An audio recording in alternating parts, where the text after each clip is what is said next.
Let me ask you something real quick. Have you ever turned down plans? Not because you were busy, not because something came up, but just because staying home felt better? Like genuinely better? No guilt, no FOMO, just straight up relief. And then you spent the whole weekend by yourself, recharged completely, and thought, why can't every weekend be like this? Yeah, that feeling? That's exactly what we're talking about today. Most people would look at that and say, you've got social anxiety, or you're antisocial, or you're just boring.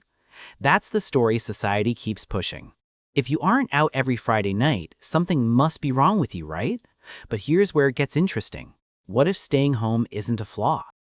What if that pull toward your own space, your own quiet, your own peace, is actually one of the strongest signals of a mind that processes the world on a deeper level than most people ever will? In psychology, we call it the rarest peace. And it isn't a disorder. It isn't shyness. It's a specific set of traits that show up in some of the highest functioning, most observant, most emotionally intelligent minds out there. Today, I'm breaking down the 7 signs that you have it, and once you see them, you won't be able to unsee them. You aren't broken. You're just protecting something most people don't even know exists. Let's get into it. Sign 1. High observation. Your brain doesn't just see a room, it scans it. Here's something you probably haven't thought about. When you walk into a party, a restaurant, a family gathering, you don't just see people, you read them. You catch the tension between 2 people across the room before a single word is said. You notice who's faking their smile. You feel the energy shift the second someone new walks in. You pick up on stuff that most people are completely oblivious to. And while everyone else is just vibing, your brain is running a full analysis. In real time. Non-stop. Now imagine doing that for 4, 5, 6 hours straight at a social event. That's exhausting. That's not fun. That's cognitive labor. And the wild part? Nobody's even asking you to do it. Your brain just does it automatically. Your home is the only place where you can actually turn that scanner off. That's not antisocial. That's not laziness. That is self-preservation for a high-observing brain. Sign 2. Low tolerance for surface, level stuff, small talk drains you physically. Hey, how's the weather? Oh, crazy, right? So busy lately. That kind of conversation doesn't just bore you. It actually drains you. Physically. Like someone slowly pulling the plug on your energy. And that's not snobbery. That's not you thinking you're better than anyone. It's your brain craving depth. Real conversation, real connection, real meaning. And when it doesn't get that, it registers the interaction as a net negative. Psychologists call this a depth preference pattern. People who have it aren't looking to avoid people. They're looking to avoid emptiness. There's a massive difference. One solid, genuine 2-hour conversation with one person hits completely different than 3 hours of surface-level noise with 20 people you barely know. And at home, you don't have to perform. You don't have to keep the small talk going. You can just be. And for a mind wired like yours, that is everything. Sign 3. The need for internal processing time. You ever have something happen, a conversation, a conflict, a big experience, and you can't fully respond to it in the moment? You need time. You need space. You need quiet before you actually know how you feel about it. That's not being slow. That's not indecisiveness. That's internal processing, and it's a hallmark of a deep thinking mind. Your brain doesn't just react, it reflects. It holds things, turns them around, examines them from every angle before forming a conclusion. And that kind of thinking literally cannot happen in a noisy room full of people. Research in cognitive psychology shows that people who process information at a deeper level, what scientists call high elaboration thinkers, consistently need more alone time than the average person.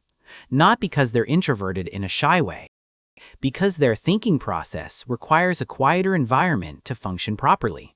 Home is where your mind does its best work, and your brain knows that. Sign 4. Sensitivity to environment. A quiet room is a battery charger. Loud restaurants, crowded malls, open-plan offices. For a lot of people, these are just places. For you, they're a full sensory experience that you have to actively manage. The noise, The movement, the unpredictability. Your nervous system takes it all in, and it costs you. Every time. But here's what most people don't realize. Research on environmental sensitivity shows that around 20 to 30% of the population has a nervous system that processes sensory input more intensely than others. Scientists call it high sensory processing sensitivity, and it's been directly linked to deeper empathy, higher creativity, and stronger intuition. In other words, the same wiring that makes crowded spaces exhausting for you is also the thing that makes you more perceptive, more creative, and more emotionally intelligent than most. Your home is calibrated. It's yours. The light's right, the sound's right, the energy's right.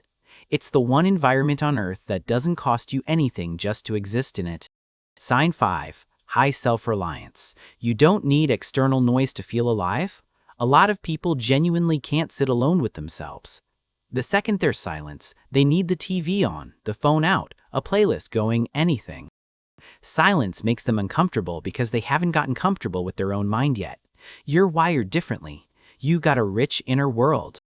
You can sit in a quiet room for hours, reading, thinking, creating, just existing, and walk out feeling more restored than if you've been at a packed event all night. That's self-reliance at a psychological level. You've built something inside yourself that most people never develop.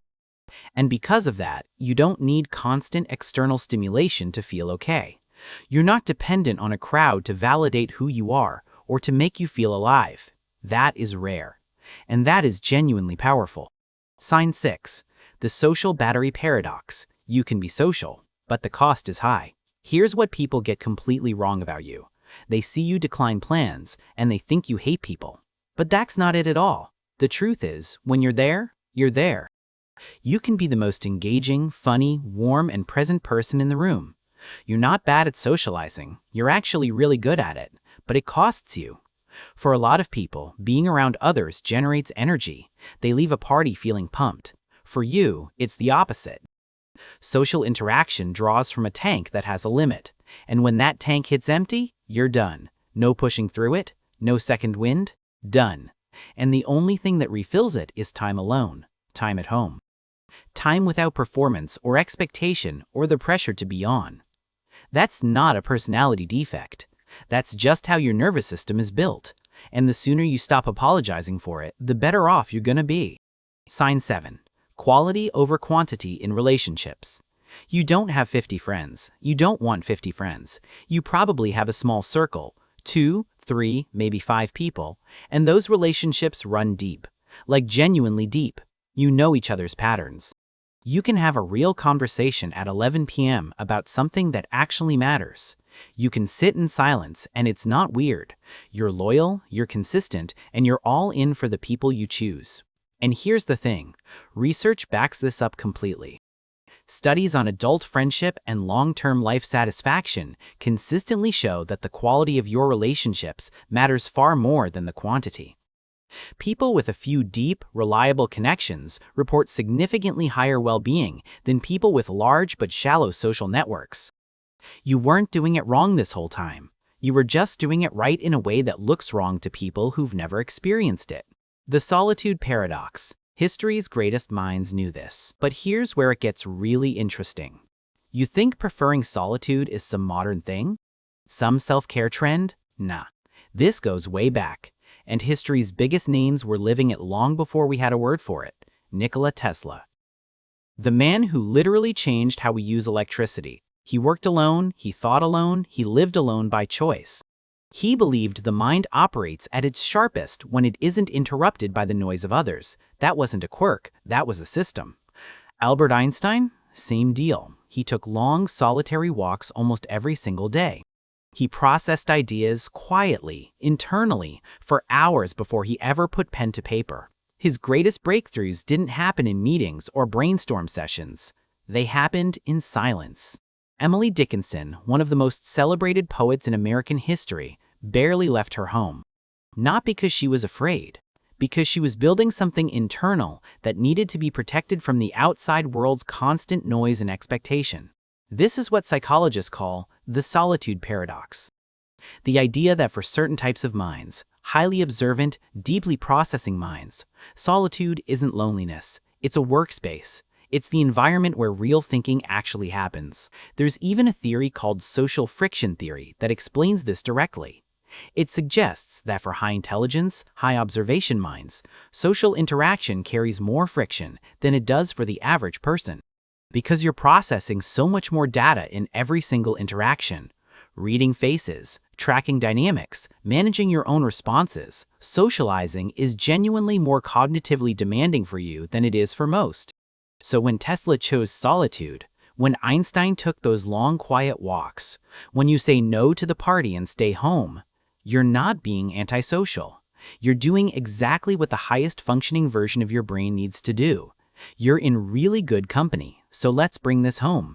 If you saw yourself in any of those 7 signs, the high observation, the depth preference, the internal processing, the sensory sensitivity, the self-reliance, the social battery, the small but deep circle, then hear me when I say this. You aren't broken. You're just protective of your peace. The world is loud. It moves fast. It rewards extroversion and punishes stillness. It tells you that if you aren't constantly out there, constantly networking, constantly socializing, constantly performing, you're falling behind. But that's just not true for a mind like yours. Your home isn't a hiding place. It's a base of operations. It's where you recharge, where you process, where you do your clearest thinking and your deepest feeling. It's where the version of you that actually functions at full capacity gets to exist. The rarest peace isn't about shutting the world out. It's about knowing yourself well enough to know what you actually need. And that kind of self-awareness, most people spend their whole life never developing it. So the next time someone gives you grief for staying in, the next time someone calls you antisocial or boring or too much in your head, just remember what you know now. Tesla knew, Einstein knew, and now you know. Protect your peace. It's rarer than people think. If you made it to the end of this video, drop a comment and tell me, which of those 7 signs hit closest to home for you? I read every single one, and if this felt like someone finally just got it, share it with one person who needs to hear this. You already know who that is. I'll see you in the next one.